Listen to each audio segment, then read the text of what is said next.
everyone, and welcome back. I am so happy to be here today. And today is a great surprise. We're going to see how it comes about, and we are going to talk about shamanism. But first, let me introduce you to Neelum. Neelum is a shamanic practitioner and teacher. For her, shamanism is not just another healing modality, but a way of life. An indigenous way of being, shamanism is a path and practice from which anything and everything springs, births, and evolves.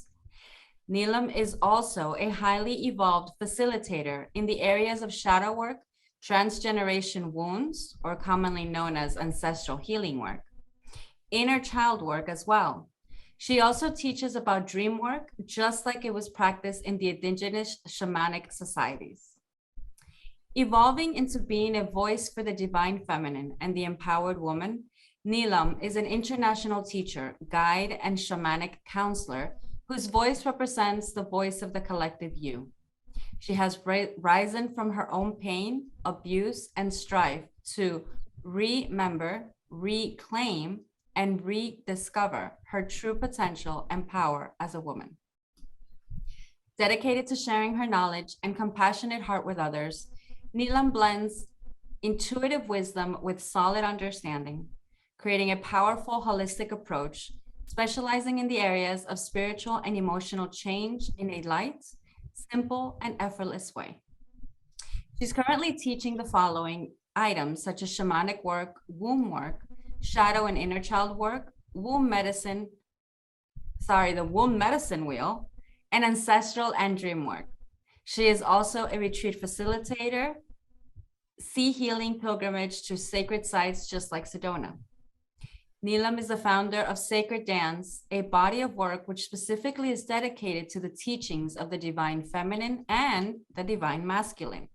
And she is the co-founder of Shamanic Vision along with her twin flame, Paul.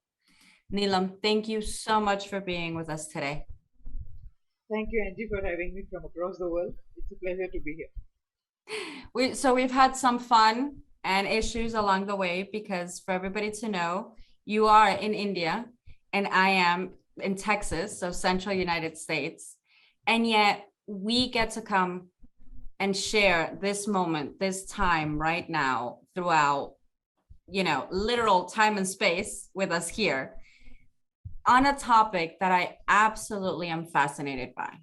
So reading your bio, knowing everything about you, can you tell us just a little bit into how you became into this practice? And then after that, if you can open for us the sacred circle, that would be a beautiful thing. Shall we do sacred space first? Sure. Let spirit come in and talk rather than me talking. So let's have that intention. Okay. So those of you who are listening can also participate. Just take a few deep breaths. Center and ground yourself. It's believed that when we open up sacred space, the extraordinary becomes ordinary. Things become easier.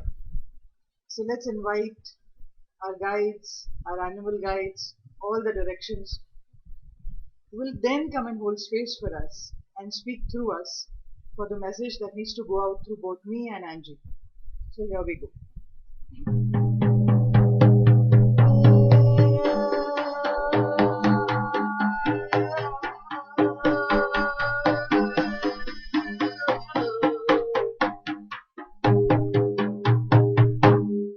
Spirit of the East, the direction of the rising sun, the element of air, of new beginnings, of hope, of inspiration, of that of sound, of story.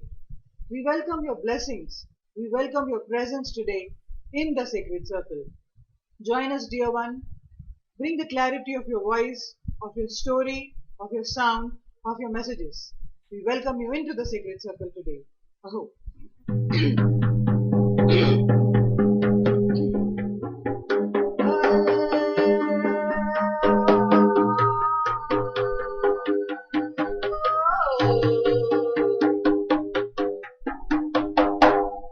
To the spirit of the south, the direction of Shakti, of strength, of power, of the midday sun, of full moon, of the element of fire, known for its transformation, destruction, and transmutation.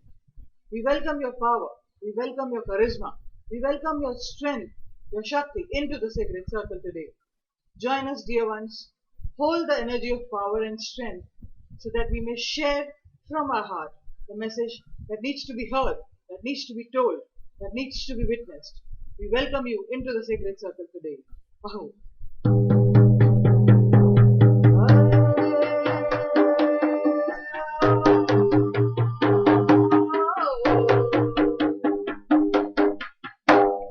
To the spirit of the west, of that of the setting sun, of the sacred healing waters, of the ocean, of the womb, of our unconscious, of Mother Kuan Yin, of our emotions. We welcome your power, we welcome your gift, we welcome your flow into our sacred circle. May these teachings be shared with flow, with intuition, coming from the womb, coming from the waters. As we heal, as we navigate through these times, we welcome your medicine, we welcome your blessings into the sacred circle today. Join us, dear one, join us into our sacred circle. Aho.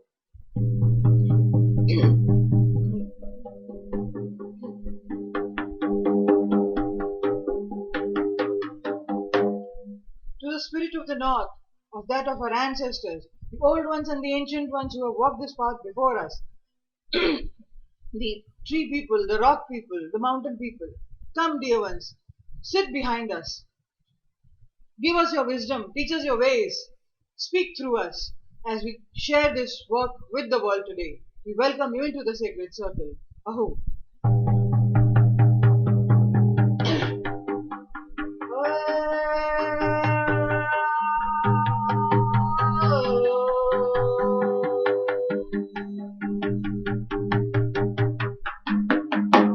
To the grandfather sky who sits above us, to all the angels and the archangels, the star people, the galactic womb, Father Sun, Grandmother Moon, we welcome your presence into the sacred circle.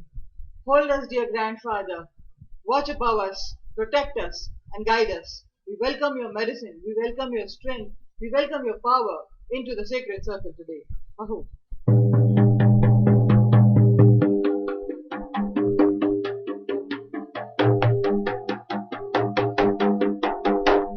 To the sacred divine Earth Mother and her womb, may our womb be aligned with her womb.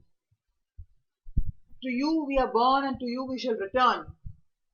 Join us, teach us your ways, allow us to be in partnership with you so that we may learn to give and receive in reciprocity.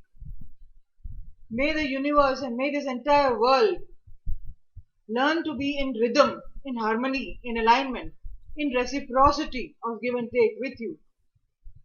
We welcome your unconditional presence, your unconditional love into the sacred circle today. Please join us, dear the Mother Earth. Aho.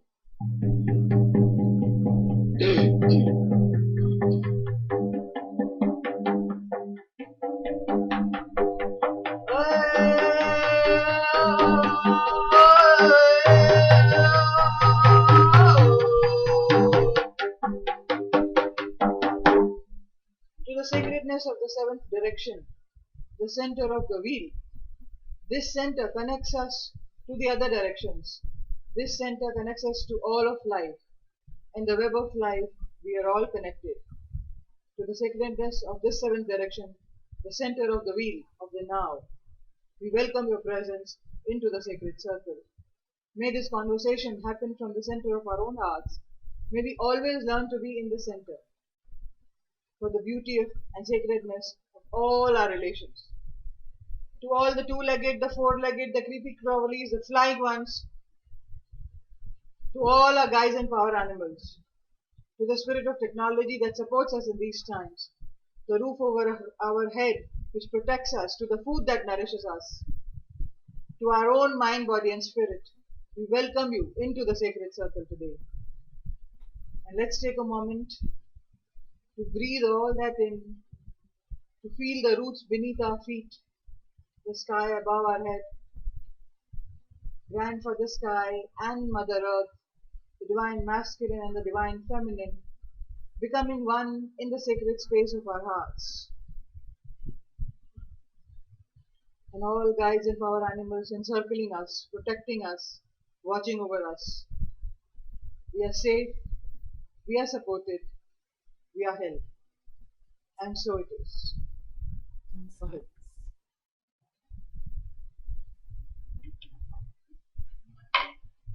Well, that was perfect. Now I'm kind of like all nice and relaxed. So, okay, I'll ask the questions later, but I want everybody to know. So, how did you come into this tradition? How did this all evolve for you? Because even with the ceremony and the opening ceremony, calling in the different beings and in different ways is a mix of your own. It's not actually a mix of my own, but in the Native American traditions, there is a concept called the medicine wheel. And there are different tribes in Native America. And for the different tribes, the direction and the element which corresponds to each direction remains different. So this is from the Lakota tradition, the way I opened up the sacred space. So for them, the east represents air and the rising sun, and the south represents fire and the midday sun, and the west represents the setting sun, and the north represents the nighttime. And the elements of the seasons of spring, summer, autumn, and winter, the elements of air, fire, water, and earth. So that's how our time evolves and our life evolves. We live in the wheel of time. So the concept of medicine wheel is universal. It applies to our own bodies. Our menstruation cycle is also the medicine wheel. So yeah, I add those little components of the feminine wisdom into the circle. So yeah, so from that perspective, yes. How I came into shamanism long time ago, I was on the spiritual path many moons ago, as we would say. And the word shamanism would come, and I would be like, what does it mean? And it was just a calling. I did not know what the word meant, but it was calling, and there was a pull. And when the teachings came in the formal way, I realized that I have done this through eons and through multiple lifetimes and through my childhood in my own unique way. Like one of the important components of shamanic work is to work with elements and nature. I realized I was very sensitive as a child, and I would work with the star nations. I've written poetry on the darkness of the night, on the stars. Whenever in my work, in my home, I would broom, I would talk to the element of air, flow this way, that way, so that I can, I can broom the flow. So that way was very naturally intuitive. When I would walk upon the grass, I would talk to the grass and say, sorry, dear grass, I'm walking upon you for hurting you. And I would hug a tree, and that aspect came very naturally to me. And of course, these gifts got remembered and remembered once I learned the teachings formally. But as I walked upon the path, I realized that shamanism is a very universal practice. It is not just Native American or Southern American or Peruvian. It is a practice given to the first people of Earth across the world. So when anthropologists have studied shamanism in different societies and they've researched upon it, they too have found that if you remove the cultural ritualistic thumbprint from each indigenous society, and if you look at the essence and if you look at the core essence remains the same. So the rituals followed in Indian Vedic way, in Indian traditional ways, or in Indian folk region where shamanism exists, vis-a-vis Japan or Nepal or Australia or New Zealand or Native America or Southern America, may be similar and yet may be different. The ceremonies may be different, the rituals may be different, but the crux of the matter is the same. And the singular theme was that the ancient indigenous society lived in communion, in harmony and partnership with the Mother Earth, with nature.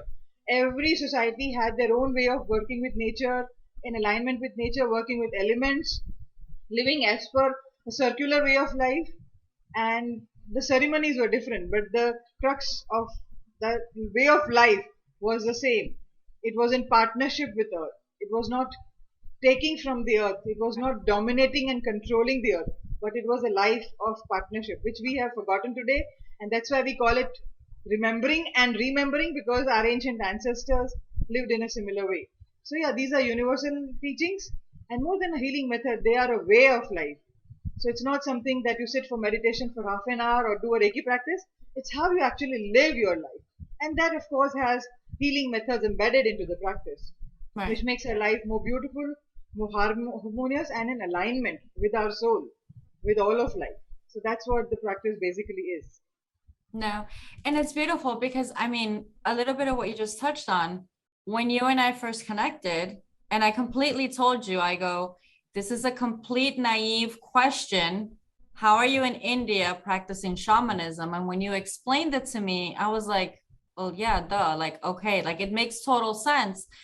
But that's the thing. So, me being on this side of the world and being of Hispanic heritage, um, I have visited shamans in Peru. I have visited shamans in Mexico.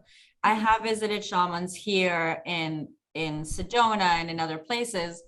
And like you said, the core essence is similar, and yet there's some things that are slightly different, but it is based on culture. Right. And although I knew it at the time, when you said it to me the first time, I was like, God, that makes so much sense because yeah, in Mexico we were doing this and this and this based on what was going on there. In Peru, it was like the what was going on there. And so it makes total sense that it's again what you said, it's a way of life for them where they are. And it's accepting the stories and accepting the cultures and accepting the beliefs and the traditions that have been passed down, that unfortunately the rest of us who don't officially practice shamanism, we think we live in a quote unquote civilized world. Well, where a lot of people mistakenly think that all these indigenous beliefs are myths and they have no feel or connection or alignment or anything to earth or to living in harmony. And I think that's why it's so important, not only the work that you do, but the teaching, the remembering, the recreating all these things, because I think many of us have forgotten. Absolutely. Absolutely. Very true. And another thing that you mentioned, that I love, so the okay, so again, I'm thinking of like the different shamans that I've been to, and then all my different studies and all my different things. When you created this with the drumming a little while ago, you mentioned the angels, the star beings, the tree people, the rock people. Can you tell me a little bit more about, let's start, for example, with the tree people and the rock people. Does that mean the consciousness and the spirit that's within them, or what does it mean? Yeah, in the Native American traditions, everything is alive Mm-hmm. and everything has a soul. So we don't refer to trees as trees, but they are also people. And so it is believed that the entire universe is, and we address it as all of our relations. Mm-hmm. So in the web of life, we are all connected, we are all related, and these are my relations. The tree people, the rock people, the animal people, the bird people, the star people, everything is alive and everything is connected to everything else. And so even the phone is alive and has a consciousness and is considered as a soul. Even this water bottle, even this drum has consciousnness, and Right. let alone nature, which we all know is alive. Right. So we address them as trees, as the standing ones, or the tree people, the rocks as the rock people, the flowers as the flower people, because we don't consider them as separate from us. They Mm-hmm. are at oneness with us, and that's how we treat them as equally important. We human beings have sat on a pedestal considering everything else that is existing in and around us as secondary, and we have that one upmanship, and we feel we are superior species. But this, and without getting into the controversy whether we are not or we are, Right. this statement creates that oneness, and so we address them with equal respect. So that's why the saying in many ancient teachings, the flower people, the tree people, the rock people, and even if I come back to Hinduism, we have a saying that each and every particle of nature is alive. And so we worship stones and we consider stone as God and goddesses. And we have processes which makes the stone come alive. And we do stone readings even in the shamanic practices. So this is actually going back and saying that spoken differently, but the message remains the same. And in fact, I came upon an organization, and I unfortunately have lost the link to that organization, that they were doing a study between the parallels between the Hindu Vedic way and the Native American shamanic ways, because they too realized that there is a lot of parallel. Right. So the way we live life in Hinduism and the way the Native Americans live, there were a lot of parallels. The Vedic living may not be exactly the way we live life today in India, but the ancient ways. Right. And I was so happy to see that, because as I started teaching shamanism, I realized, oh, this is Hinduism. Oh, this is parallel to the Christian church. Oh, this is parallel to that religion. So if you look at even all religions across the world, Right. so like I use this drum right now. If you look at all indigenous folk cultures and traditional cultures in all religions, we still have sound. Like the drum, known as the nagada, is used in all temples. The bell is used in churches and temples. The sound was a medium of communication in the ancient times, because we didn't have the mobile or the Googles or any other way to reach out to each other. So that was the medium of communication. And even today, when we teach, we talk about drum as a medium of communication to spirit, to guides, to power animals. And even angels can be our guides, star nations can be our guides, our ancestors can be our guides, who are there to give us message when we travel to these different realms. And hence, I called upon the angels and the archangels and the moon and the sun, because everything has a consciousness and everything is available. And if you look at traditional, religious societies in India, in the Himalayas, the shaman of the Himalaya works with the Devi energies, with Kali and Durga and stuff like that. When we go to typically the US and have taught shamanism, people would have Jesus as their guide or any other deity indigenous to them as a guide. We would have Egyptian gods and goddesses as our guides, or even the trees as our guides who will come and guide us, or our ancestors. So it really depends. And then when we travel to Orissa in the east side of India, the village people who are the shamans, they work with their indigenous deities as their guides, and they travel to them for guidance and wisdom. So the practice is the same, working with some higher beings, traveling to these higher realms. Only the deities become different, and the indigenous land and plant people become different. So that's how the universality of the teachings, and that's how the calling in of the deities and the angels and the star people. Yeah, no, and I find it fascinating. For years, I have found parallels and comparisons, which is definitely a talk for another day. But there are so many parallels, like you're saying, like, let's say just religion. And if you go back far enough, it's all teaching the same thing. But somewhere along the line, the story changed here, the story changed there. Socially, for whatever social or economic or political reasons, the stories kept changing.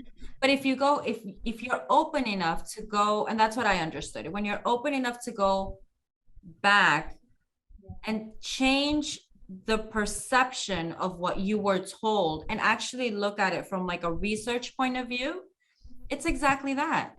And I think shamanism really is, and I don't mean it in any which way bad, but I think shamanism is like the very basic. And I think that's what we need to go to, because the basic is good enough, because being basic means we're actually connected with all these perceptions and filters and stories and beliefs. It's literally admiring the spirit or the consciousness or the essence of everything.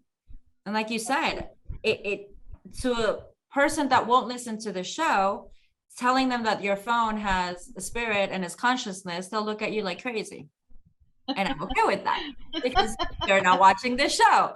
However, but I completely get that, because we are all one, and it's not just we as in humans. So it's admiring and honoring that. Absolutely. You mentioned a very important point that we all are one. And I was going to say a point and it's skipping my mind. If, yeah, the base of, you said that shamanism is very base.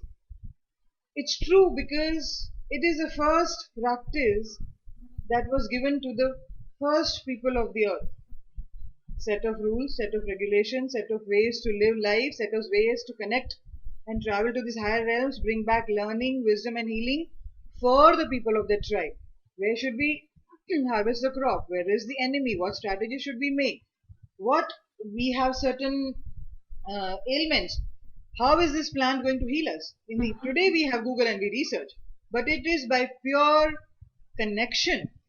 It is by pure observation and connection from the center that they realized and understood that each different plants have different medicines and they are medicinal in nature. This food we can eat. This food is poisonous. Mm-hmm. This plant is poisonous. This plant is medicinal. And they knew how to have that connection. I mean, Angie, I've always questioned why have I, and I asked this to one of the shamans I met in Shasta. We went for a Shasta in many forests and all of that, and we met an indigenous person from a tribe. He was not a shaman, but an indigenous person who worked with a certain travel company. So he was taking us around to different sacred sites in Mount Shasta. And I asked him, why have I not met any indigenous medicine man who will take me under his wing or her wing and train me into these teachings? Although I know these teachings, but I am still thirsty for like a guru or a medicine man with whom I could study. And he said one thing which is very beautiful and which I later realized is also the crux and the essence of all indigenous societies and the ancient man, the way they developed wisdom and knowledge and bodies of knowledge. And he said, well, maybe you are meant to learn through your own experience and through your own observation. And it brought me home because I was again watching a TV series, which is a very beautiful TV series called Anne with an E. Only 2 seasons, unfortunately. And she is a very shamanic girl. She talks to the lakes and to the oceans and the trees and calls them by the names and builds her relationship with all these aspects of nature. And she has a friend who comes from the indigenous societies. And so she one day goes with her friends to meet her parents and the tribe.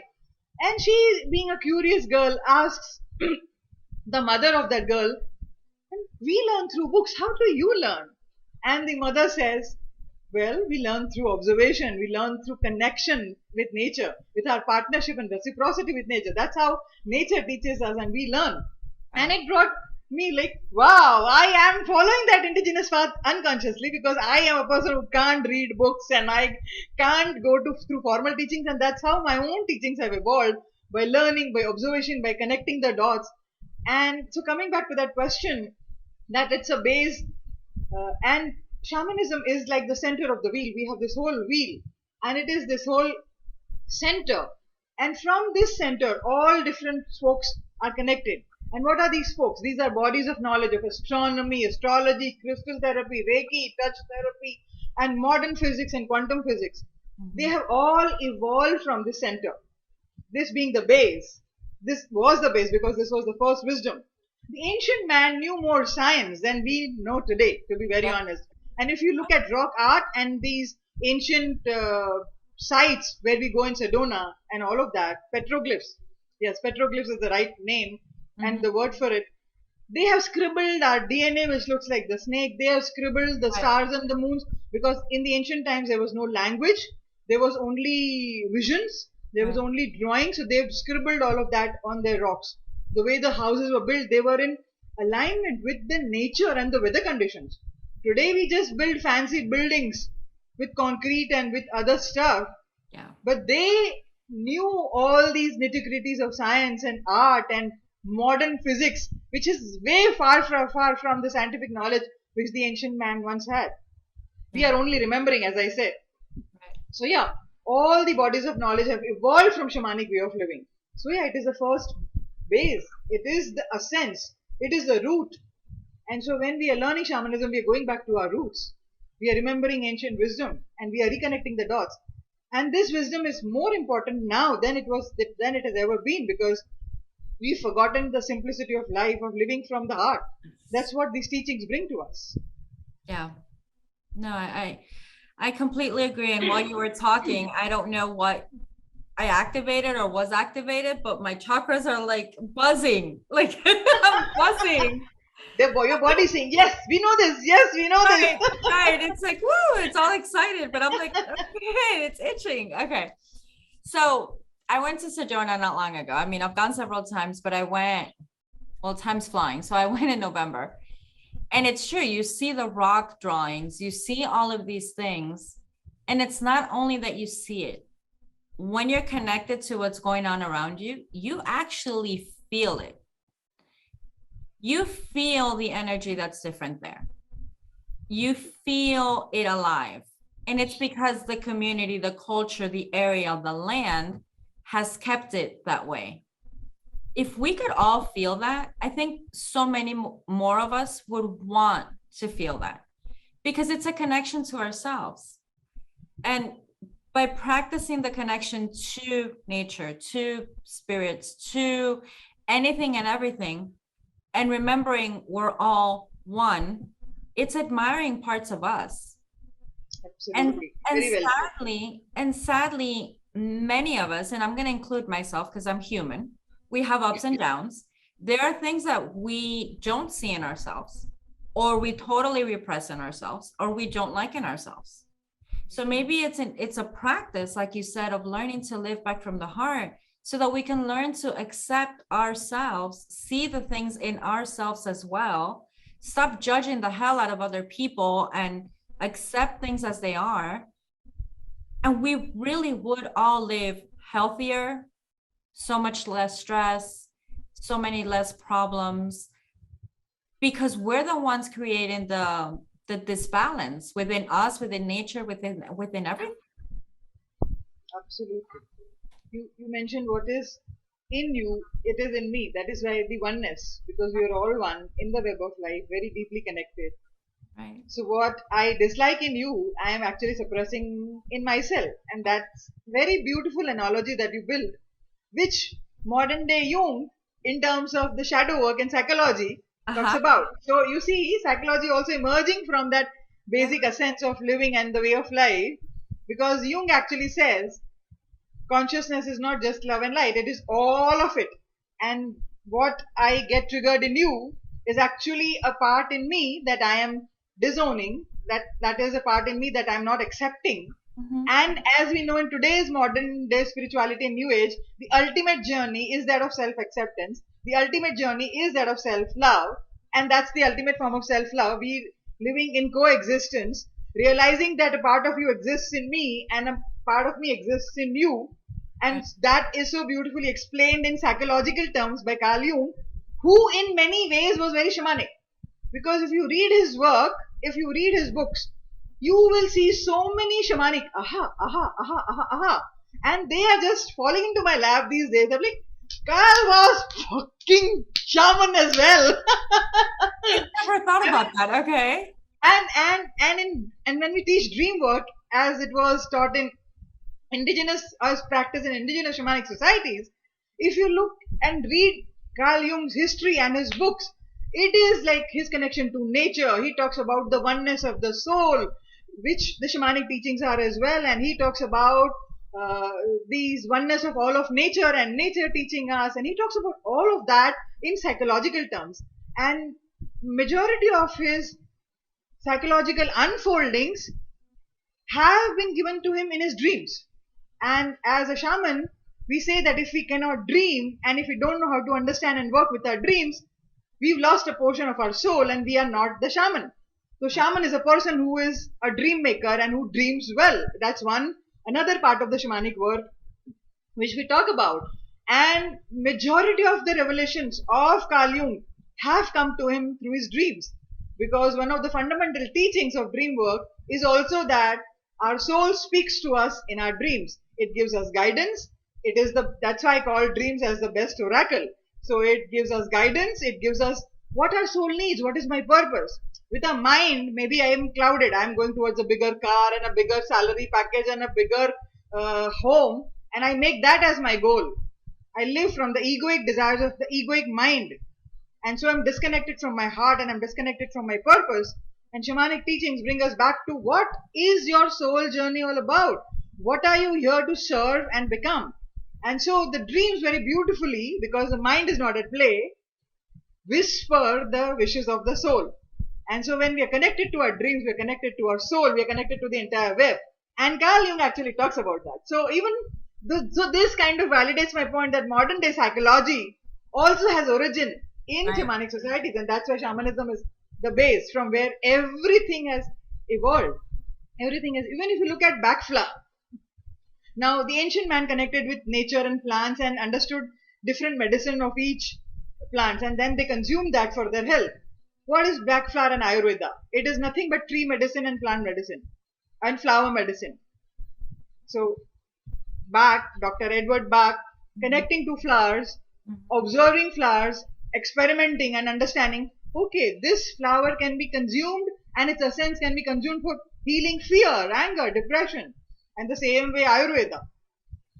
It is nothing but medicine from trees and plants and flowers and their roots and their bark, just like the ancient shamanic societies. So Ayurvedic people in the ancient India did not have Google to research what does neem tree represent or what does people tree represent. It was coming from their own connection with nature. So all these are shamanic tidbits which we don't click in our mind. Aha, this is shamanism. Aha, this is shamanism. But if shamanism is all of life, they worked very beautifully with ceremonies, with fires, with elements, with crystals, which we today know as crystal therapy or touch therapy. They would touch the body and extract undesirable energies. Today we call it Reiki, or today we call it any other touch therapy or massage, but it is the same thing. And if you look at the essence of even every new age healing modality that we know, even family constellation, it is working with ancestors. The ancient shamans worked with ancestral healing and their ancestors of the land, ancestors of their home, the spiritual ancestors, ancestors in the higher realms. Even Bert Hellinger, who is the founder of Family Constellation, has said that his fundamental teachings came from the Southern American shamanic, from the African shamanic ways. And then he improvised and he added his scientific touch and NLP and all of that. And that became a body of knowledge called Family Constellation. But if you look at the core of Family Constellation, core of hypnotherapy, core of quantum physics, it's nothing but shamanic wisdom and teachings. And that's why you can see the passion in my words, because I have just found this connection left, right and center, and I'm like, wow, wow, wow. No, and it's funny because you're making me think of something. So I'll say my background really quickly because it's not to get to the point, but it's okay. So I was very intuitive when I was young. I grew up in a family that believed in, spirituality and stuff like that. Teenage years, I thought I was a teenage witch like everybody. I absolutely loved it, blah, blah, blah. Fell in love with tarot cards, learned how to read them on my own because I was obsessed. Like it was just an obsession. So I've always loved the witchiness, always. I got married young, in my 20s, mid-20s. I had my daughter. And then late 20s, I found, so anything that I could find, runes, oracle cards, past life regressions. Like for me, I don't mean to put them down, but that was like the introduction basic to a lot of the things. So it was just out there.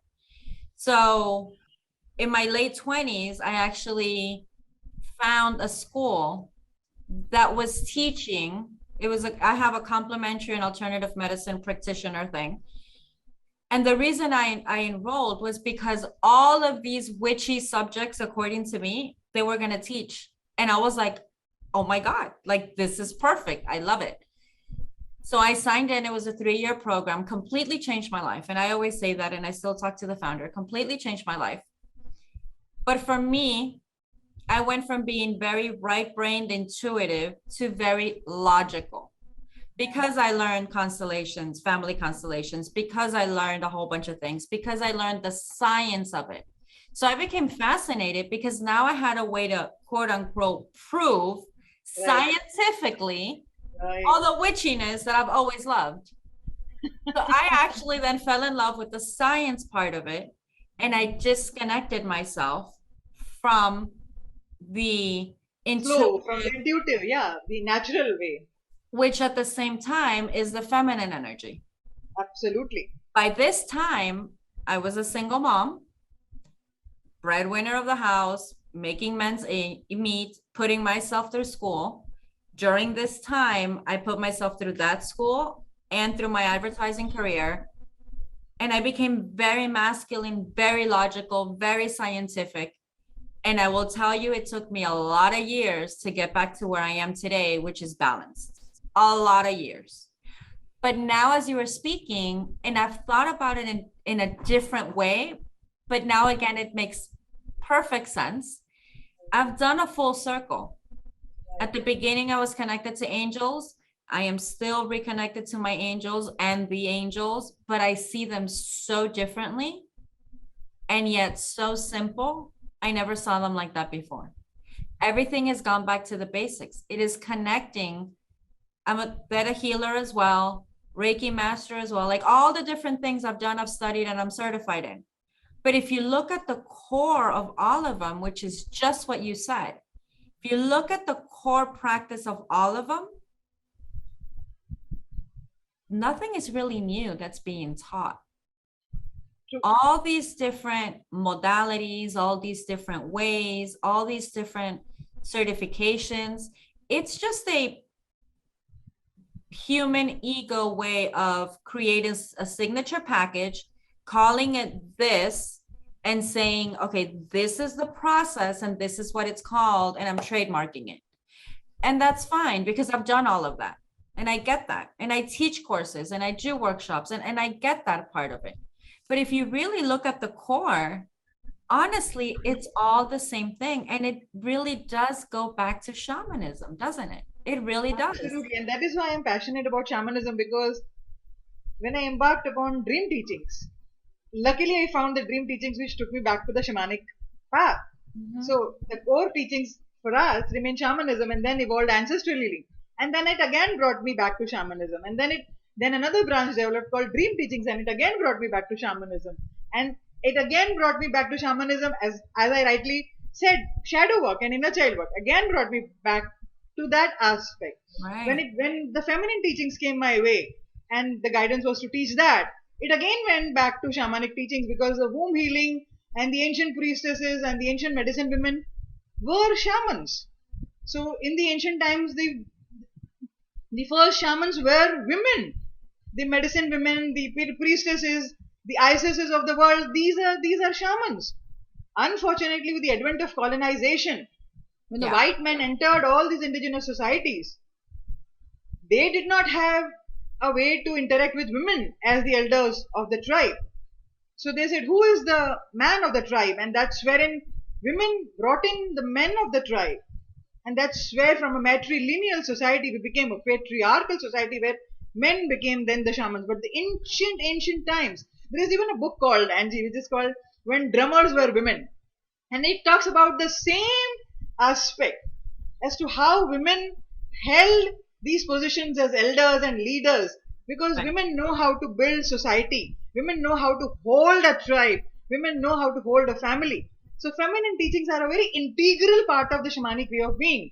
All this living on the earth in partnership, in coexistence, that's a very feminine way of being. In the masculine way of being, it's all logic and it's one upmanship and it's hierarchy and it's I'm higher and I'm lower. If you look at housing in the ancient societies, it was very circular. That's how our star nations are circular, our sun, moon, this drum, everything is a circle. Even when we do workshops in physical reality, we have everybody sit in a circle. It will never be a classroom arrangement. So the elder of the tribe will sit in the north because that's the position of wisdom and the teachings. And yet the elder is a part of the tribe and part of the circle. Right. So that's how the teachings are. And I mean, inclusivity is a very important aspect of shamanic and feminine teachings, whereas there is no one-upmanship. So I, as a teacher, have a little position, and yet I am sitting with you in the circle. I'm talking about my pain and my vulnerability and my stories, and I'm teaching through that realness, that simplicity, that oneness, which builds that I am a part of you. I'm leading and I'm being led. So that ego of sitting on that pedestal, which we as healers have built, also goes away, because I'm saying, look, I'm one with you. And so I'm teaching from the heart. I'm sharing my vulnerability. That doesn't make me any lesser. Unfortunately, it is viewed as that. It doesn't make me less authoritative or less of a leader, but it creates that oneness. Right. And so it gives a message that I am amongst you, and if I can do it, you can do it too. And it creates a family. The divide goes away, which the classroom arrangement brings. Yeah. So these are very fundamental ways. I mean, we never realized why the moon is circular, why the sun is circular, why the clock is circular, why in the ancient times the housing was circular. Because in circular there is no high, no low. There is oneness. If you come out of the house, you don't feel alienated. Today everything is becoming nuclear and linear. Yeah. Even if you look at our menstruation cycle for women, it is circular. We have the spring as pre-ovulation. We have summer as ovulation. We have PMS as autumn, and we have menstruation as winter. The seasons live inside our body. Unfortunately, we've forgotten that. So the medicine wheel and the sacred space that I opened lives inside our body. We live the nature inside of us. And that is so intrinsic, especially to a woman's body, the circular life. And how we live today. We live a very linear life. Yeah. And so that's another aspect of the shamanic teachings. So yeah, everything goes back to that circle, and we are coming a full circle, as you yourself said. We begin natural, then we go to the masculine, and then it is more, and then it creates the imbalance, and then we are now, even in the pandemic, learning to come back to that full circle and the resurgence of the feminine being, and coming then creating a balance. So that's what is happening in our collective too, although it is challenging. But yeah, what is suppressed once has to rise, and that's why the shamanic teachings are so crucial in these times, because they bring that balance of the feminine and the masculine. I mean, if you look at the tree, and I know I'm not non-stop here, but just last one example. If you look at the tree cannot say, I just need to grow higher. It has to grow deeper into the earth, into the roots. So we talk about ascension in modern day New Age philosophy. But what is ascend unless you know how to descend? And that's what nature teaches us. So the roots go into the deep pocket of the earth. The seed germinates in the darkness. It is nourished by the darkness. And then the tree can grow into the light. And its branches can expand and give and be of service and contribution to humanity. Then the tree can give the shade. The tree cannot say, I will not receive, I will only give. Or I will only give and not receive. It has to be reciprocity of give and take. That is what is feminine and masculine too. Feminine is receiving and masculine is giving. That is what shamanism is also all about. It's talking about the balance and the partnership and the reciprocity. So the tree being in partnership with the earth goes below, grows roots, gets nourished by the earth, receives rain, receives sunlight, and then it can grow sturdy and strong and rooted and tall, and then it can give fruits and flowers and shade to the humanity. So this reciprocity of teachings, which is an intrinsic aspect of feminine way of being and shamanism, it's what nature also teaches us. It's also all religions historically taught us, but religions became a power game and a way to control, and that's why the essence of spirituality, which was deeply embedded in religion, got deviated, as you rightly spoke about. But that's why we need to go back to the basics. Every religion has gotten distorted, be it Hinduism, and I have no shame in talking about it, and no fear too, because I am the witch burnt long ago, but I don't have that fear anymore. I said the same thing a long time ago. Yeah, but it is, even if it is Christianity, it is not the way it is practiced right now. I mean, many people have called Jesus as the first shaman. He did not teach divide. He did not teach control or one-upmanship. His teachings were also very fundamental and basic, going back to the heart and living in community rather than control and domination. In fact, every religious prophet or every cultural deities, they have the same message. Even if you look at mythology, and if you know to break down the stories of mythology, it is the same. It is the same, living in alignment with nature, no one-upmanship, and then when there is one-upmanship and ego, the societies go down, and then the learnings and the traditions come back. That's what is happening to the earth, to us, in each and every cycle. So many civilizations and ancient civilizations have gone down just because of this. The Atlantean, the Lemurian, because there was greed and control and whatever, and then they had to go down. Right. They were such advanced civilizations, and we all know that today. Right. But yeah, so coming back to the basics of living with each other, for each other, from the heart, and then of course the healing and the community. That's the crux of shamanic way of being. So my mind is just blown, and I'm going to share something really quick.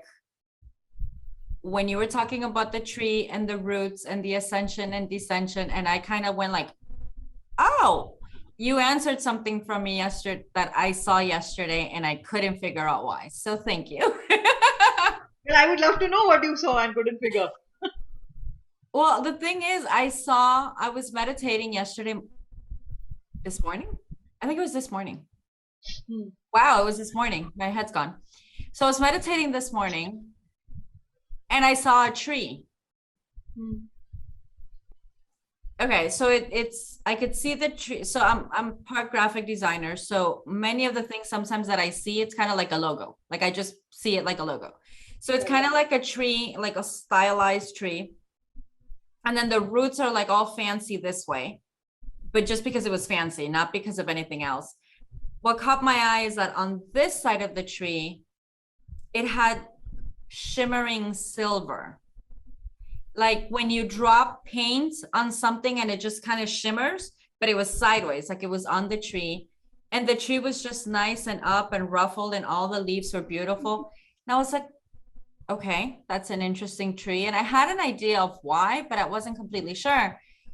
And then I just kept writing and journaling after that. And then I wrote, the silver is just for a reflection of the divinity that's covering the oneness, that we're all one. So that made sense to me. But at the end, when you're talking right now, I have a project in the back of my mind that I thought that would be a good logo for it. And when you said you have to ascend and descend and everything that you go through, it's the root, it's the darkness, and that's where it comes out. The project came to mind because my project is in the long run, not right now. I am planning and I'm starting to figure out how, but I'm going to open up a school to teach all the knowledge that I have. And all the knowledge that I have has come out and has helped me through the darkness, through the crap, through the everything. And that is why I can proudly say these teachings have changed my life. And that's why I'm sitting here doing these videos with you guys, because I want other people that are looking for it to find it. I'm not in a place of convincing anybody. I'm in a place of there's knowledge. There's so many different ways of saying and explaining the same thing. Right. If you're seeking, there's information, and that's what I want to provide. But then what you said about the thing, I think you just confirmed that will be my logo one day. Thank you. Awesome. so beautiful, because the crux of shamanic teachings is that it builds our awareness, and when we are deeply aware, then the fundamental teachings say that the entire universe, entire land is speaking to us and is guiding us. So I don't need to go to an astrologer, etc., etc., etc., to seek guidance, because this land, this whole of universe, cognitive, non-cognitive, alive, not alive, animate, inanimate, is speaking to me, is guiding me through signs, symbols, and synchronicities. So what we just displayed right now is that we opened up sacred space and we allowed the wisdom to flow through both of us, and our senses are alive and we are aware, we are in the center, and the universe is speaking through both of us and to both of us. Yeah. And through the sign, symbol, and synchronicity, you got one of your answers, and maybe the audience who is listening will get some of their answers, and we are just here to plant a seed. To what extent that seed will germinate, it's up to each one of us in this lifetime or next lifetime. So that's the job of the way showers, actually, is to just point the way, plant the seed, and that's the beautiful thing that you're doing. And so the land is speaking, that the aboriginal teachings tell us that the land is alive and we are weaving a story with the land. So right now, I think what we both are doing is kind of weaving a story with our own stories for the collective story. And who knows in which lifetime this will take root and grow as a tree for our generations to come, and will keep sustaining and nourishing. So yeah, we both are doing our bit in the fabric of life. So it's funny you said that, because when my head started itching, Yeah, I recognized that you and I have known each other in a past life, and that was a seed for this call right now. So awesome. Wow. thank you for joining me in this lifetime again. Nothing is without a reason. There is no coincidence. We always say in shamanism, it is nothing is without a reason. Nothing is a coincidence. It's all sign symbols and synchronicity. For all the millions of people on Facebook, for Uh-huh. me to see your post and for you to spot my reply and then to connect and then to stalk me on Facebook, Oh, it I is not did. without reason. It is Oh, I not did without stalk reason. you. I did stalk you. And anybody listening, I recommend you stalk her and follow her, which we're going to have to wrap up anyways. But at the bottom Sure. of this, I am going to put your link, because everybody should stalk you. And that's the thing. Everything that you wrote that I read, I totally connected with. I totally resonated with. Yeah. I'm obviously not going to bring onto our channel somebody that I don't resonate with, or the beliefs aren't the same. And maybe it's just not for me, or it's not that. But when I stalked your page, I was like, I like it. I like it. I like it. I like it. Okay, when are we talking? Like, done. So there's proof right now. So we are going to have to wrap up. This is going for about an hour already. And I think you and I can keep talking forever. For hours. Yeah. But if there was one thing for people, let's say either they have a basic idea of what shamanism is, or they would like to learn more, or what can they do for themselves in a very way that'll in tune them to the nature that is them and with them. I think the answer is in your own question. Uh, when we understand our own nature, we connect to nature. When we connect to nature, we understand our own soul and nature. So simple things like putting the palm of your hands on a tree and just being there, closing your eyes, not be worried about being called a lunatic. Just be there, even if it is in your backyard, if it is in your front yard, anywhere you find a little piece of nature, a little stone, just hold it in your palms, sit with it, meditate on it, allow it to speak to you, feel its vibrations, feel the connection, align your heartbeat with that of the tree or the plant that you're connecting with, and see what it has to say to you. And I have known and experienced through my own teachings that even nature, just like us human beings, need validation and acknowledgement. They too love that Okay. because they are serving us. They also they love when we acknowledge them. So the fundamental sentences which we love and which I once told a Native American who was in Sedona in the flea market, that I see you, and she was just, you see me, huh? I said, yeah. And she was in tears, and am like, that's what we all at the base and the ascents in our heart. That's all we need Yeah. to be seen for who we really are. So yeah, if there is anybody in your life and you can embody these sentences, that I see you, I honor you, I acknowledge you, and I love you. I think that starts reweaving the threads of life back into that oneness Yeah. and that separation wound that we all feel, but we don't realize. Mhm. We go to a psychiatrist for therapy, but we don't realize that we deeply ourselves are feeling that separation wound and that separation from each other.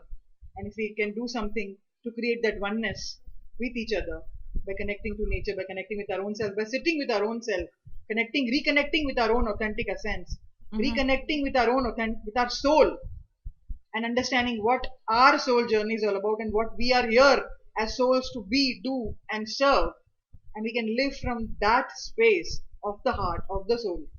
I think we will have made a great beginning to the shamanic path. Beautifully said. I got goosebumps all over. So I have nothing else to add. So, to all the people who will listen to us over periods of time and space, and to you, Angie, thank you so much. And I would like to conclude to all of you. I see you, I honor you, I acknowledge you, and so it is. Thank you. Beautiful. And so it is. Thank you. Thank you for joining us. Thank you for everything. I mean, it really is, it is a soul connection. And it really is the sharing of any information that we could all share from our soul. Thank you for being here, because I know that you're sharing it from your soul, from deep, deep within your soul. So thank you. Thank you. Thank you, Angie. Thank you, everyone. Thank you, everyone. Until next time. Bye.